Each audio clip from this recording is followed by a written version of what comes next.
I figured either it's number one or it's like 11, 13. I just I don't know. So I feel if you're gonna pick number one, you need to be really believe in it, like because you're not getting a course report. But I felt that was the right choice, and I was confident. But was there also something? I mean, did the weather figure into it, the warmth and all of that? More the forecast, like it was good. There was not going to be any clouds.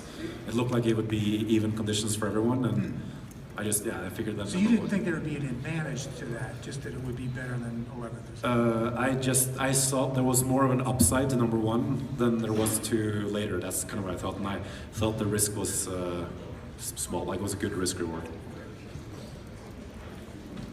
And playing off of that is, even though you don't have the course report, you're very familiar with the course. Is that part of that decision?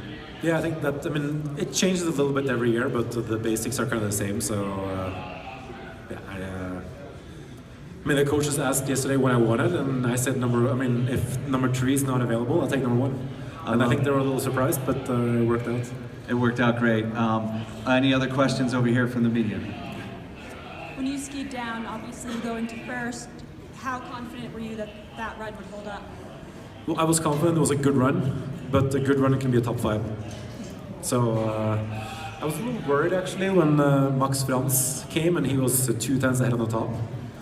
But after that, he was the only one. I don't know what happened there, but he was flying on the first flat. So I was a little worried that the top part, should have been something, because that's the only problem with number 1 sometimes, is that the flat sections get faster once they're skied more and more. But I didn't really think that should be much of an issue, and when he was 2 tenths ahead, I was a little worried, but except for that, I thought it was a good run. You never know, but I thought it could be difficult to beat it, but that's all you can do, right? You can it's never perfect. So you put down a good run and you just see what happens. Askel, you did something in that middle section, and I'm sure you watched everybody else coming down. What did you do in that third split that apparently won the race for you?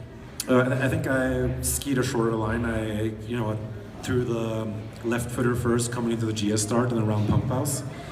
I was able to hold a pretty good line, and then I was really committed on the right ski around the island there. So I came out a little higher than most of the guys did. So I thought that was basically that's what I did really bad in the last training. So that was one of the key places for me to clean up my run. Okay, and over here from Hans, please. Hi, Askel, congratulations. Can you talk a little bit about your skating at the start? It seems to be quite a good tactic, Norwegian tactic maybe. So I think the skating thing, there's 2 things.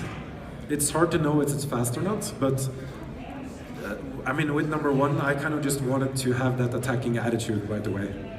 So I figured, I just wanted to have that body language. Since I had number 1, I wanted to be confident. I thought that was something that could make me feel even better if I just even skated a couple more skates than I thought I would do. So it felt like more of a psychological play than gaining a time advantage. But you look at what Max Frans did, because he was 2 tenths faster. I have no idea what he did, but I think the 2 last ones were kind of unnecessary, but they were good for for my confidence. Great. I think we have. Did you want to have a question? Askel, did you count how many surgeries you had in your carry, and how many surgeries? Surgeries. And how is it possible to stay that positive always for you?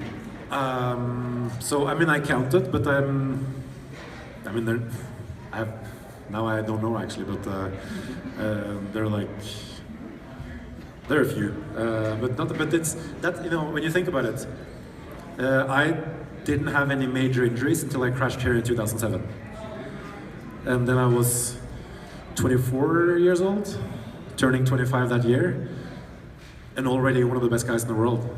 And after that, I had some good years again, but then I had a lot of rehab in the last 3 years.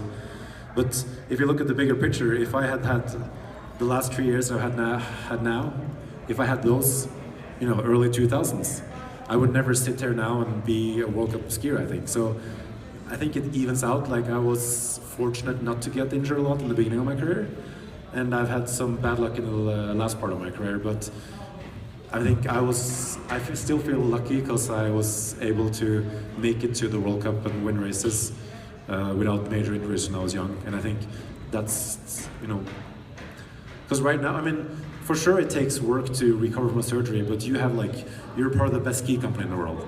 They run your skis on snow when you're not skiing because you're injured. So your downhill skis will always be some of the best in the world. You have like all the medical people and, you know, anyone you could possibly ever ask for. But if you're 17 years old and you do what I did the last 3 years, you're left to yourself. So to have this happening right now, it's way better. So.